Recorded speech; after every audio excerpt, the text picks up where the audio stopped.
I'm not where I'm supposed to be. You're listening to Roar, a show that amplifies the voices of women breaking barriers, leading change, and making real impact. Keep listening for bold ideas and stories that inspire you to find your voice and make some noise. All right. So today I'm super excited to kick off Roar with our first guest, Nikki Vinck here, whose fans and followers know her as Nikki Vinck. Nikki's a fierce advocate for women's rights and a former physician assistant in the reproductive space. But most recently, you might have seen her in the news when her yard signs caused a stir with her Michigan neighbors. Instead of backing down, Nikki stood her ground and made an even bigger statement. We're going to dive into her journey, what drives her, and how she handles challenges with such grace and determination. Welcome, Nikki. Hi, everyone. Hi, we're so happy to have you. And I'm really excited to dive into this because we've spoken before, I was thinking about doing this podcast because I'm kind of pivoting things, and then almost immediately saw a post about you from somebody else, went to your page and reached out immediately because you're completely my new inspiration. So thank you. So we'll just get started with what it is you're doing, since not everybody knows. Lots of people approach advocacy and activism in different ways, but tell us what you've been doing in Michigan and how it's evolved from, basic reaching out to yard signs to even the postcard for a PAL initiative. Awesome.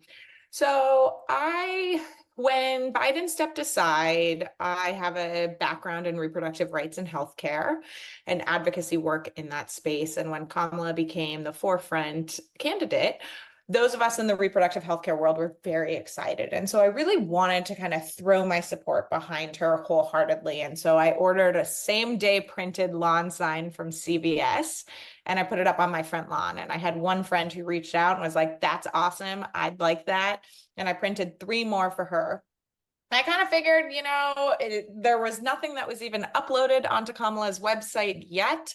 And so I was like, I think there might be some interest here. And so I ordered 25 lawn signs. Wait, and you created this, you created this lawn sign, right? Okay. Yep, I created the lawn sign, I did the design, and I wanted to use this feminist logo, and I wanted to make it pink because that, to me, was why I was standing behind her. First and foremost was her background on reproductive rights and support, in addition to all the other reasons why she's such a qualified candidate. So then I printed 25 signs. I paid to get them overnight sent to me, and they were here by that Friday after.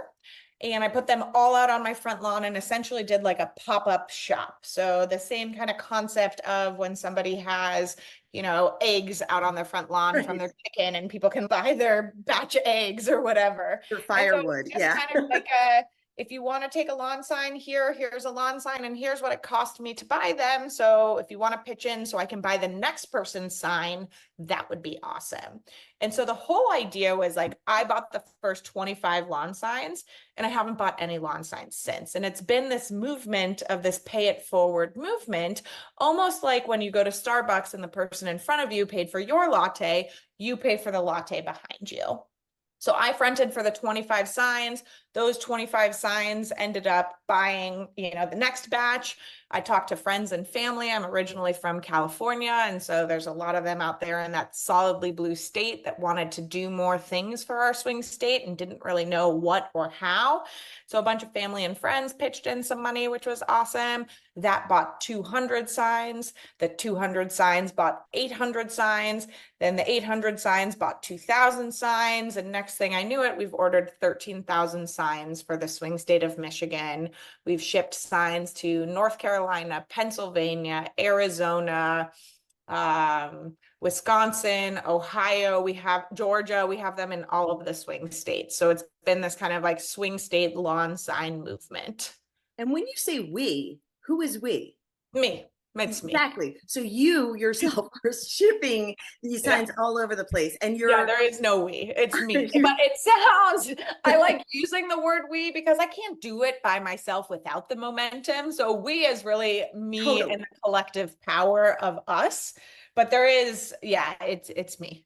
But it also goes to show like it takes a village, it takes everybody, but it can also, you're the spark. I think what's powerful about it is like there is so much potency in the power of one. Like one person can make a difference, and one person can lean in, see a void, step up and fill the void. And I think that's kind of what I did and what I was empowered to do, is be like, instead of just sitting by and watching it and saying, you know, I can't do anything about it, I leaned in and I kind of said, I think we can drive some change here. And then some people followed, which was fun.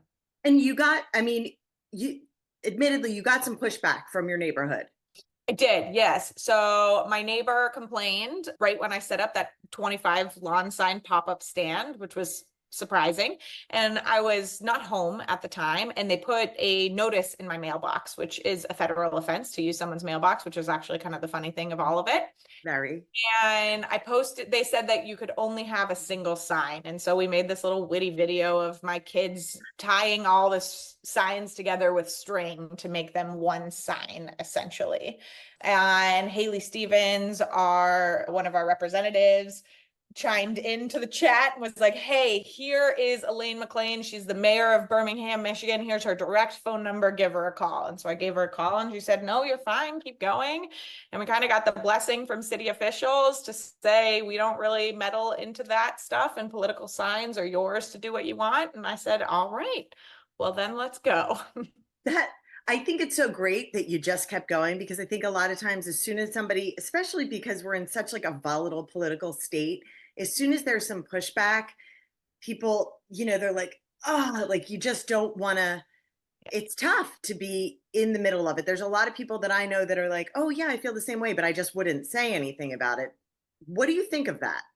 Yeah, I think that's a really good point. And I think there's a way that you could do it in kind of an approachable and not as abrasive way. And so my whole stance was, I really wanted to create a conversation with neighbors, and I really want to lower the temperature of what's going on politically. And it seems that so often right now we feel like we can't talk about things, or we can't have these conversations for fear of disagreement.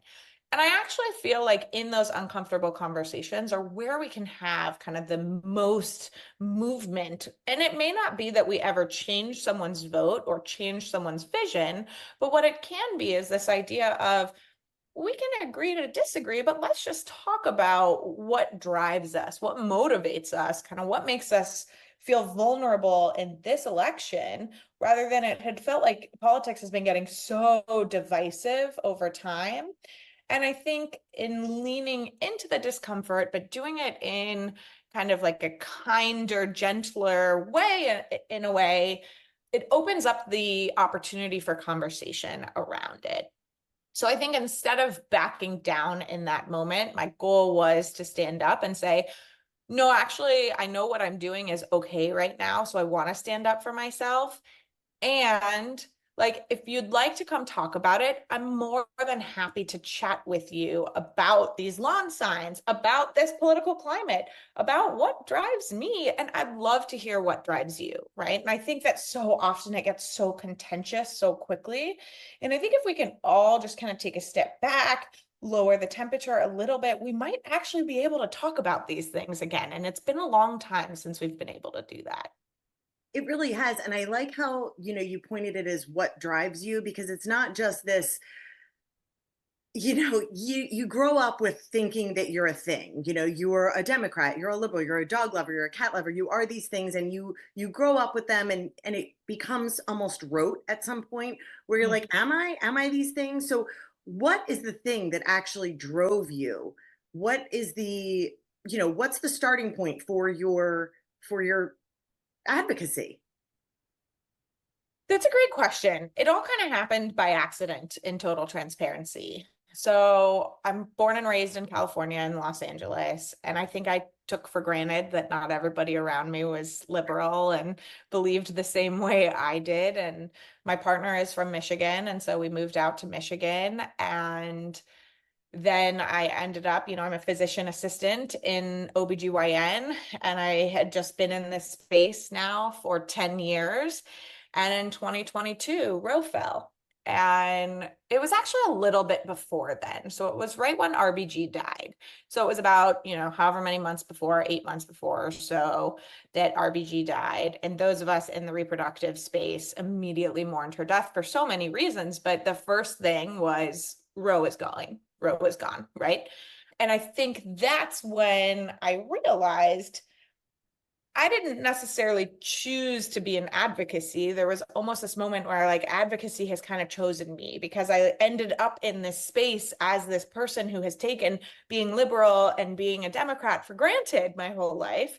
And then now all of a sudden, I've got this 10-year history of being in OBGYN and reproductive rights. And I've got this interesting mix of passion and now skill. And I'm in this battleground state that all of a sudden I was like, huh, I have a voice and my voice has power to it. And so I think that's when I started leaning into it more was when Roe fell in 2022. I joined in on the Prop 3 ballot measure signature gathering, and we gathered 500 signatures within a weekend that Roe fell, which was fun. We had a lemonade stand and had people come out and sign the petitions. And so that was kind of the first taste where I was like, oh, this can be impactful. And oh, one person can make a difference. And oh, I should fight for what I believe in. And then I just kept leaning into it, kept getting more involved, had been a part of a lot of different reproductive roundtables with the governor, lieutenant governor, and a lot of those conversations. And I think those roundtables are really helpful too, because you're honing your voice a little bit and you're learning how to speak up for myself, my patients, my children, right? And so when you ask what drives me into advocacy, it's a combination of all of those pieces that together just wove this tapestry where you just couldn't really say no to doing things anymore.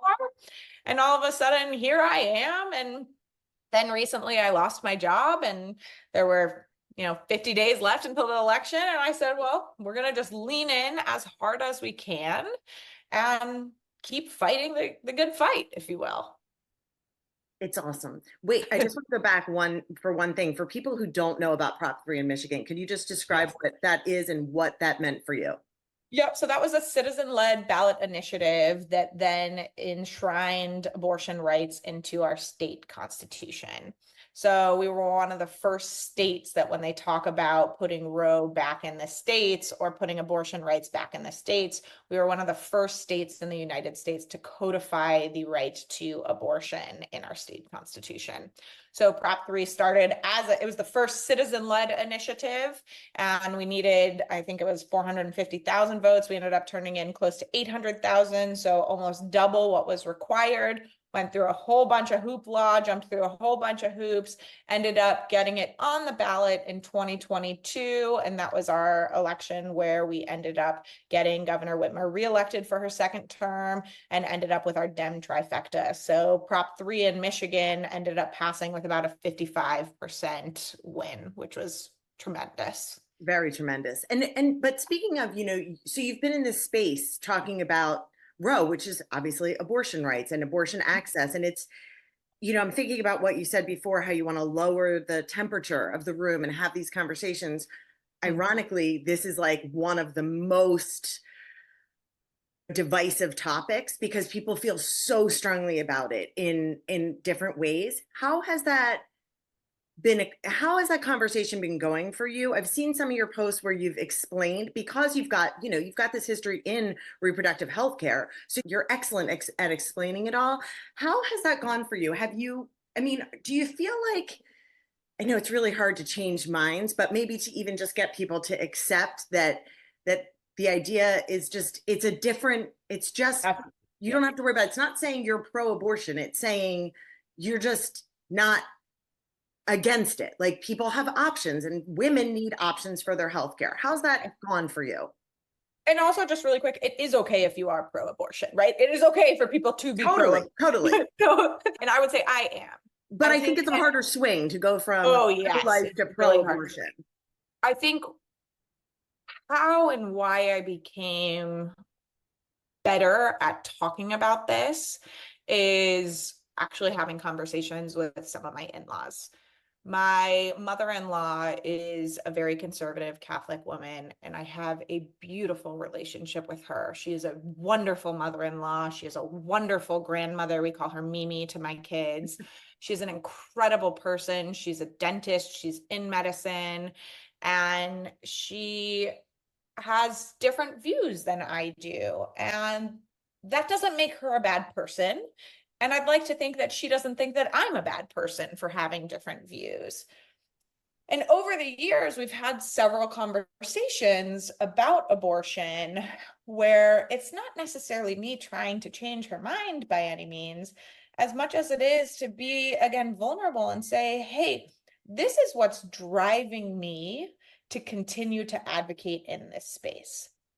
And I think that I have shared several patient stories that I find to be helpful in terms of that kind of like swing voter, which not that it's like manipulative or intentional. Some of it is intentional, but it's also just exactly what you said, opening up their minds to say, huh, I see why somebody would be on that side of the room, and I can understand where they come from. And for her, she has a very different history too. And so I think when you think about it from that standpoint of people have different thoughts and different feelings, and while I may never get her to switch her vote, and that's not my goal, I just want to, again, kind of lower that temperature, especially around abortion, and say, hey, here are the nuances of this. Here's how it relates to ectopic pregnancy. Here's how it relates to these like septic pregnancies, what we just saw with Amber, right? And so I think some of the thought process is just kind of tweaking the way we can connect with somebody and how we connect with them to say, it's not about pushing your vote. It's just about being humans together in this conversation and in this world and existing together and saying, here's where I come from. And if someone's vote changes out of that, then that's a win. But if it doesn't change their vote, but it opens their eyes and opens their heart, at least to how somebody else on the other side of things feels, that's a win too. Absolutely. And I love how, all of these conversations, a couple times you've mentioned family, like you've talked about your partner and your mother-in-law. You've also mentioned your kids. I know they were in that video with when you were stringing the yard signs together.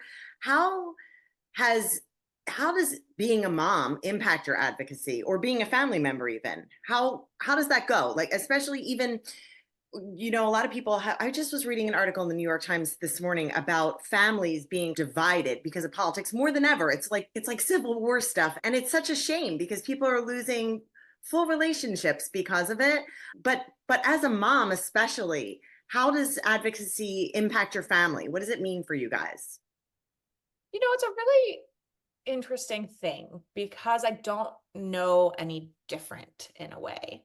So when I was pregnant with my son, so I have three kids. I have a boy, a girl, and a boy. And my oldest is 6.5, and then I have 4.5, and then I have 2.5.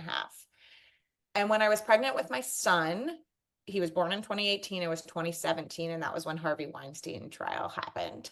Oh. And so I knew I was pregnant with a boy around the same time that all came out.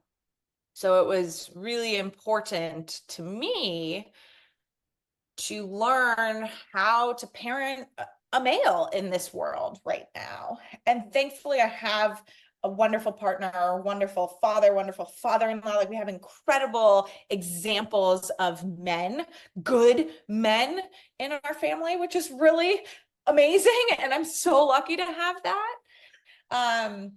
But that kind of started my parenthood journey. And then my daughter was born May 30th of 2020. And that was the weekend of the George Floyd murder and protests and Black Lives Matter. So we were in the hospital. She was born on a Friday night. We were in the hospital in our hospital stay. This is peak COVID, May 2020. And like, the world is literally on fire out there, right? Then my son is born in 2022. in April of 2022, I'm still on maternity leave, and Roe was leaked when he was 4 weeks old in May. And I was in the doctor's office for his like 4-week visit. And I come out of the doctor's office to the leaking of the Dobbs decision. So in a way, I haven't known anything different in parenthood. And it's been part of how I have created being a parent, because the whole goal for me in parenthood is like, how am I going to raise these little humans to be good people in the world? Like, how am I going to instill in them good values? How am I going to teach them to be kind to friends, kind to others? Like, how am I going to do that? And I think I've never known anything different as a mother. And being in those kind of world events throughout the parenthood development for me kind of helped solidify the need more so to really lean in and teach these kids to be good people in the world. In terms of kind of abortion advocacy, being a mother made me far more pro-abortion and passionate about the right to choose, because parenthood is hard. It's really hard, and it's really time consuming, and it's really expensive. And if you didn't want it, like I really wanted it. I really wanted these 3 kids. And here I am like fucking dying sometimes. Sorry, excuse my French. Maybe you can That's beep it okay. out. That's okay. But like, here I am really struggling in the midst of this, and I planned these pregnancies well, right? Yeah. So it makes me feel really passionate about being pro-choice, because if you don't want it, like that is a big change to your life. You are not kidding. It is such a big change. I actually just said that to my 19-year-old who wants to be a Marine. He was like, I do these hard things, Mom. I've done harder things physically than you can ever do. First of all, he has never given birth, but that's besides the point. But what I said is, I'll tell you, the hardest thing I've ever done is actually be your mom. And Yeah. that is an experience that you don't have, and you will never be your mom. But it is interesting, and it does make you really rethink everything. And also, I think it up levels your compassion, because you see that, there are all these women in these different varying levels of choosing to be mothers or not choosing to be mothers, or God forbid, having motherhood foisted upon you, or not being able to be a mom when you want to. And I think it's all challenging, like it's nice to have a little compassion for each other. But speaking of, when you were saying that it's your kids have known no different, do you think you would be as involved in advocacy if it were not for your kids? I'm just curious. So for me, I always was politically aware and a little involved, but it was when Donald Trump won the 2016 election, and I looked down at my daughter. I had her during the inauguration weekend of Barack Obama. So it was like this most special night. I really wanted her. We had gone through difficulties in the middle, and I was like, like you said, I really wanted this kid. I was like so excited to have her. And there was a snowstorm, and my toddler was home sick, so my husband didn't stay. And it was just the two of us. It was the two of us watching the inauguration all weekend.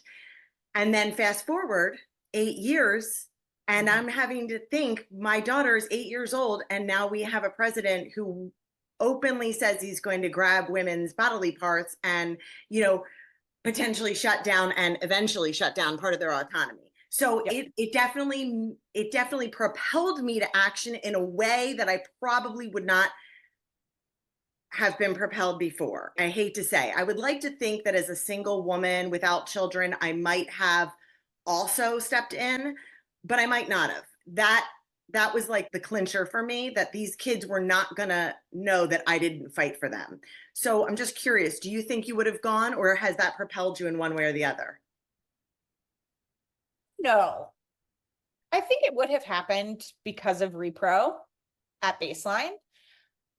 And I think in many ways it may have happened even a little bit sooner, because I think in my mind over the last several years, and especially after Roe fell, there were many times where I was ready to jump ship from clinical medicine. And I didn't, because I thought to myself, clinical medicine is consistent. It's just a few blocks from my house. I have set hours. I don't travel. I know what I'm getting into. I've been there for years already. And I think that in a way I had made a decision on things that were most stable for my young family at the time. Okay. And I think if it were not for my children, I think in a way I probably would have jumped ship into more outspoken advocacy maybe a little sooner. But my kids are young still, right? At 6, 4, and 2, it's like we're all just trying to figure out how to stay afloat and get the kids to daycare in the morning, like quite literally. Some days we just like send my daughter in pajamas because the fight isn't worth it. So I think it's hard in advocacy, this feeling of like you're just fighting all the time. And I have felt really conflicted in total transparency on when I make that jump, how I make that jump, how do I incorporate that in my life? Do I do that while I'm in clinical medicine? What does that look like? What does it look like for me? What does it look like for my family? And then after having, recently had that job change or lost my job, I think in a way it's almost this feeling of again, advocacy kind of chose me. Here I am, and Absolutely. I can't really fight it anymore. And so we're just going to lean in. So tell me about some of the stuff you've been doing. I know we talked previously and you said until the election, you're just focusing on that. What are some of the things that you've done besides the yard signs? I know you did something about postcards. Yeah, you mentioned postcards to a pal earlier. Yeah. And so that was a fun way of kind of further extending the reach of the lawn signs. And we did that at first. I still use we. It does feel I did that at first. But it is collectively. It is a collective. You're just, yeah, it's a power of we. Yeah. Yeah. We did that when we had about 2,000 lawn signs ordered. And I thought to myself, okay, this is great. I'm going to have 2,000 lawn signs distributed across the state of Michigan. But how do I make this movement bigger than those 2,000 lawn signs? How can I further our reach? And so for every person who got a lawn sign, I gave them 5 postcards. And the goal of the postcards is relational organizing. And so there are many postcard campaigns where you send postcards to random strangers to encourage them to vote, or, there's all sorts of different campaigns that happen. And this campaign specifically was you're sending them to your friends, your family, people in your community. And the whole goal was essentially just kind of walking through what I've already talked about, like what makes you vulnerable? Why are you here? Why are you passionate about the election today? And whether it be somebody who is apolitical, doesn't have a consistent voting track record, maybe it's the Republican who's got kind of like a softer stance on not loving Trump, or maybe it's just really anybody. The whole goal was just to be transparent and again, kind of lower that temperature. So we started with 7,500 postcards and all of those got sent out. And so I just ordered another 5,000 postcards and we've got probably 2,000 of those sent out already. So the goal of that kind of same concept is really decreasing the temperature, opening up those conversations with people in your life about having politics in a calm, vulnerable, kind way. Back to the we/me, advocacy so often, you think of it like you're in your house, you're sending out these postcards, you're ordering mail signs, and it could feel like you're in a silo, but it doesn't feel like that. You've said we so many times, it feels like it's bigger because it is. How have the connections been going? How do you feel that you've kind of raised awareness in your community, and how's it gone for you personally? Because you are spending, I would imagine, a lot of time doing all of this. Yeah, it was interesting. I was talking with Miller Morris last week, and she's a founder of a really cool company called Comma that is trying to change the way period products are. And she does a lot of advocacy work within the menstrual space as well. And when we were talking, what was really impactful was kind of this like visualization that we were kind of workshopping of this feeling of us like running a marathon. right? Like, and I didn't sign up to run a marathon. Like, I think maybe I signed up for like a 5K and then they moved the finish line, right? Like, I signed up for a 5K. I trained for like maybe a 2 mile run. And I'm like, okay, I think I can get through a 3 mile run that, 3.12, however many miles a 5K is. And then all of a sudden you get there and it's like, they're like, oh, joke's on you. It's a 10K now. And you're like, well, I'll be damned, right? So then you're running a 10K and then you get to the 10K, you're like almost there. And they're like, nope. And they just it feels like they just keep pushing the finish line further is what it feels like in advocacy right now. And what Miller and I were kind of talking about is having that collective having the support from other people is like when people come out to cheer you on at a marathon, right? They're on the sidelines for us, or they're coming in to pace me and they're running with me for a couple miles and saying, you can do this. Here's a gummy, here's a water, here's whatever sustenance you need to keep going. And while I may not have signed up for that marathon, turns out I'm a pretty damn good runner at this point. And so I've got all these people that are just like cheering me on and doing these things with me. And we're creating this kind of like, it's not super sustainable, but more sustainable than it would be in a silo.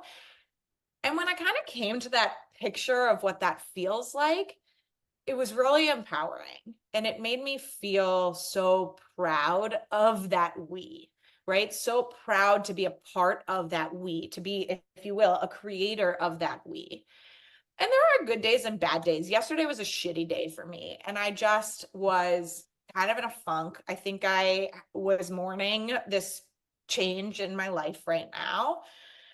And I posted a video and all of a sudden like 22,000 people watched it and hundreds of people had commented on it. And they're just like, it's like holding signs up on the side of the road while I'm on mile 22. I'm like hitting that runner's fatigue. And they're just saying like, keep going. You can do this. Like you're doing this for a reason. And it was almost this like recharge of what I needed in the moment. And so I think you're exactly correct that is a on purpose because it's not alone and it's not done in a silo. What about, okay, so this is awesome because you're getting that support and you deserve it because you're doing something really important. And it is so important. And I think that sometimes people don't realize the impact they can have as an individual and how much it's appreciated and how you inspire the next person to take action. So, but some days you're not hearing from the cheerleaders. By the way, that was a great analogy. Some days you're hearing somebody like, you're the worst runner, go back. What do you go back? What do you say to people who are like on the fence? They're thinking, I'd like to speak up, I'd like to do something, but I'm kind of afraid and I don't know how it's going to be received. And it is a volatile time. And as much as they might want to lower the temperature, maybe maybe that's not necessarily their skill set. What do you say to people who want to do this and are maybe afraid of the fallout or aren't sure how to approach it? Yeah, I think when you say that it's not within their skill set, that's a really helpful thing because I don't think everybody is good at everything, nor does everybody want to do everything. And I do think within advocacy work, there is a space for people to do things that make them feel comfortable, things that make them feel empowered. And what I would say is I thankfully have been one of those people that have never really cared too much about what other people have to say about me. And so that's probably really helpful in this space right now. But not everybody feels that way. And if that is the case, there are different things that you can do to get involved and be involved that don't have to be super public facing. Again, you can even just start by having conversations with your best friends, with your colleagues, right?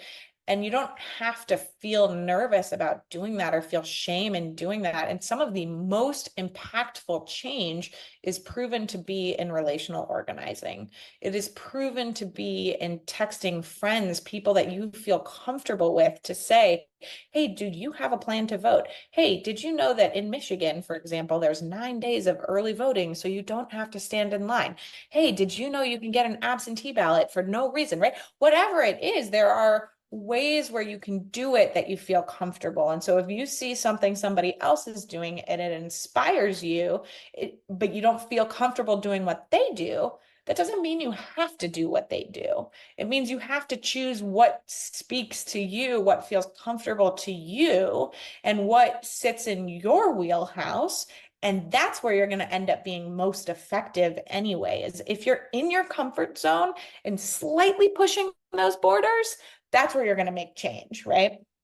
Absolutely. And it's funny because I love how you're like, when I was a kid, it was like, you want to get involved in politics. Okay, so you're going to run for president? Like, there are like 5 billion things you can do between here and there. I mean, it's countless.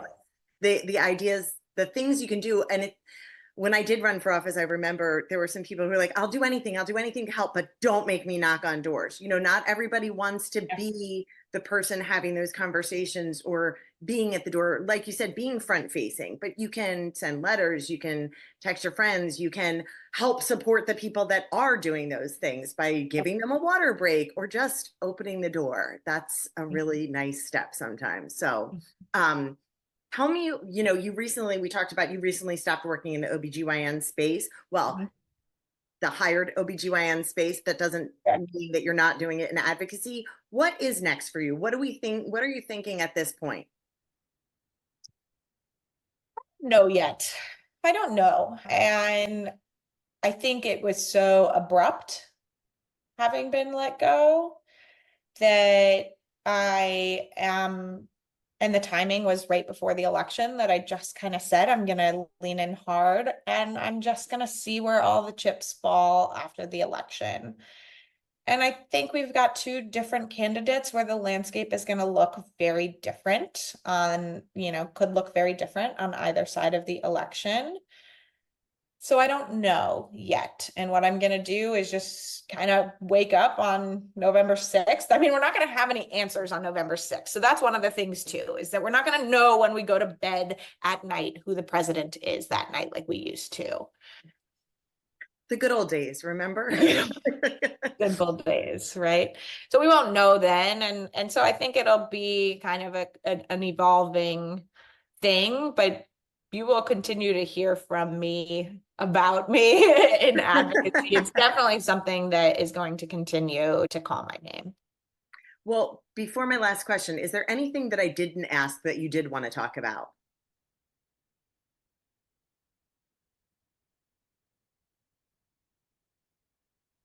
No, All I right. think I think this was a fun time. This was a I'm really glad. fun I'm time. This glad. is Thank you. your first time as a moderator in this podcast space. This is my first time on a podcast. So I think it's gone pretty well. I think so too. Yay, at least the two of us will like it. Yeah. So my last thing though is, so how can people either support you, our listeners, assuming we have some, how can they support you or your mission, and maybe even more so your mission, but support you in what you're doing to get the word out?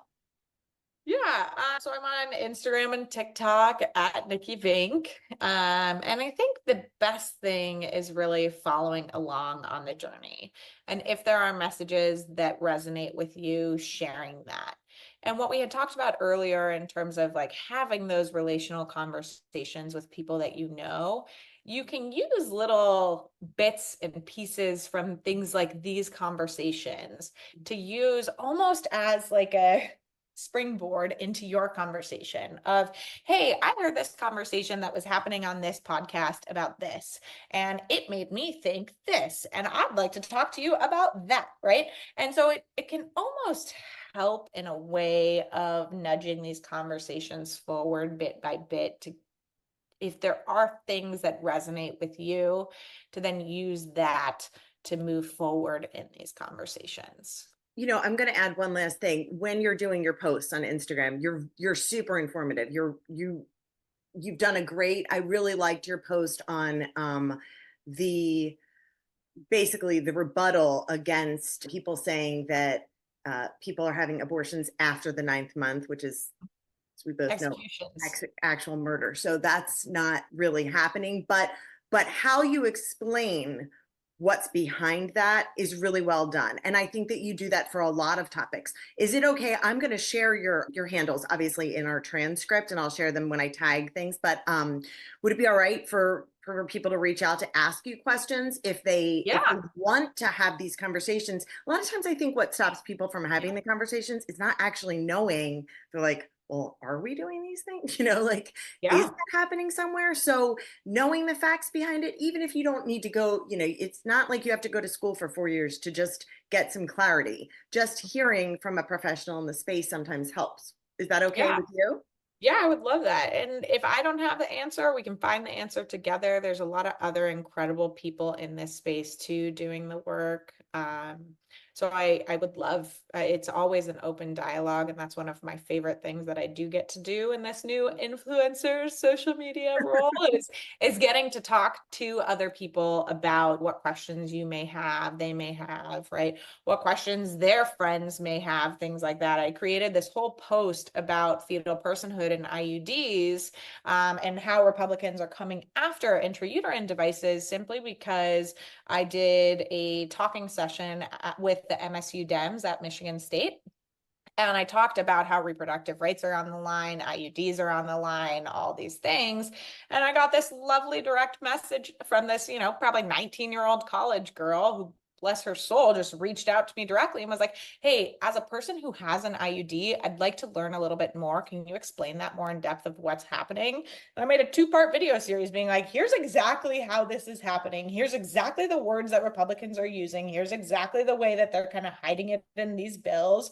And she was like, this is so helpful. Sent it to all of her friends on on campus at Michigan State, which is great.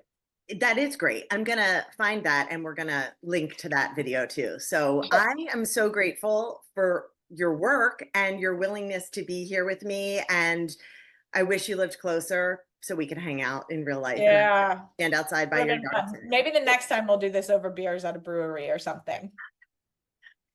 That sounds great. I am ironically sitting at a bar cart, so we're not that far off. Perfect. Nikki, thank you so much. This was so much fun. You did awesome. This is great. I feel honored to be the inaugural guest of your podcast series. It's going to be great. So thrilled. Thank you. Thank you so much. Everybody follow Nikki Vinck, and I will share all of her info, minus personal info. I will share all of her socials at the end of this. So thank you so much, Nikki. Have a great day. Thank you. See you guys.